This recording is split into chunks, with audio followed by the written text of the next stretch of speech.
I'm going to be reading from Idries Shah, Tales of the Dervishes, entitled Fatima the Spinner and the Tent.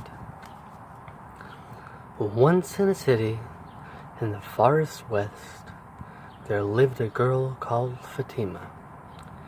She was the daughter of a prosperous spinner. One day her father had business in the islands of the Middle Sea. Perhaps you may find some handsome youth in a good situation whom you could take as a husband.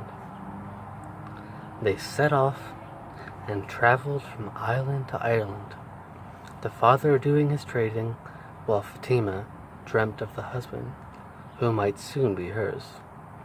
One day, however, they were on their way to Crete when a storm blew up and their ship was wrecked. Fatima, only half conscious, was cast up on the seashore near Alexandria. Her father was dead, and she was utterly destitute.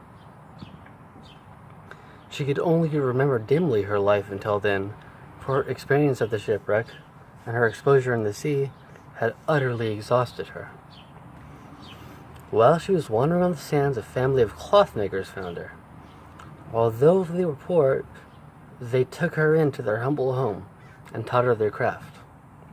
Thus it was that she had made a second life for herself, and within a year or two, she was happy and reconciled to her lot. But one day, when she was on the seashore for some reason, a band of slave traders landed and carried her along with other captives away with them.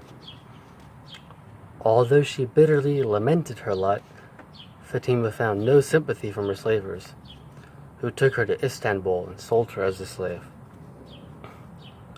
Her world had collapsed for the second time. Now it chanced that there were a few buyers at the market, and one of them was a man who was looking for slaves to work in his wood yard, where he made masts for ships. When he saw the dejection of the unfortunate Fatima, he decided to buy her, thinking in this way, at least he might be able to give her a slightly better life than if she was with someone else. He took Fatima to the home, intending to make her a serving maid for his wife. When he arrived at the house, however, he found that he had lost all his money in a cargo which had been captured by pirates. He could not afford the workers. So he, Fatima, and his wife were left alone to work at the heavy labor of masking nets. Fatima, grateful to her employer for rescuing her, worked so hard and so well that he gave her her freedom, and she became a trusted helper. Thus, it was that she became comparatively happy on her third career. One day he said to her, "Fatima, I want you to go with the cargo of the ships massed at Java as my agent, and be sure that you sell them for a profit."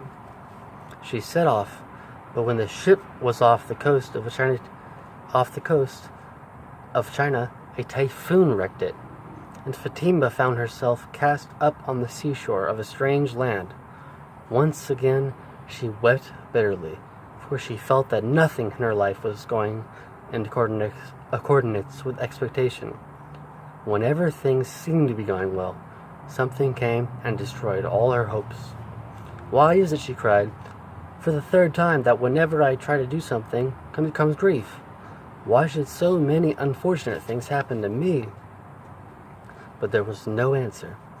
So she picked herself up from the sand and started to walk inland.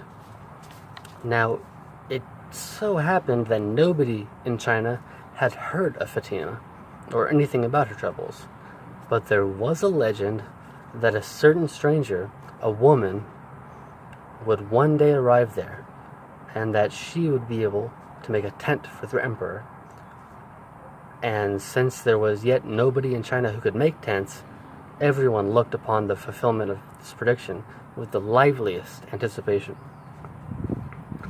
In order to make sure that this stranger, when she arrived, would not be missed, Successive emperors of China had followed the custom of sending heralds once a year to all the towns and villages, asking if any foreign woman to be produced at court.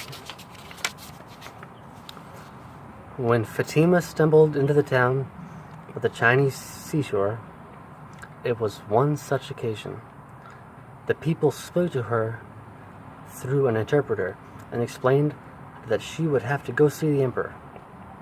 "Lady," said the emperor, when the Fatima was right in front of him, "can you make a tent?" "I think so, Fatima." She asked for rope, but there had been none. So, remembering her time as a spinner, she collected flax and made ropes. Then she asked for a stout cloth, but the Chinese had none of these kind that she needed. So, drawing on her experience with the weavers of Alexandria, she made some stout tent cloth. Then she found she needed tent poles, but there was none in China. So Fatima, remembering how she had been trained by the wood fashioner in Istanbul, cunningly made stout tent poles. When these were ready, she racked her brains for the memory of all the tents she had seen in her travels, and lo, a tent was made. When this wonder was revealed to the Emperor of China, he offered Fatima the fulfillment of any wish she cared to name. She chose to settle in China, where she married a handsome prince, and where she remained in happiness, surrounded by her children, until the end of her days. It was through these adventures that Fatima learned that what had appeared to be an unpleasant experience at the time turned out to be an essential part of making her ultimate happiness.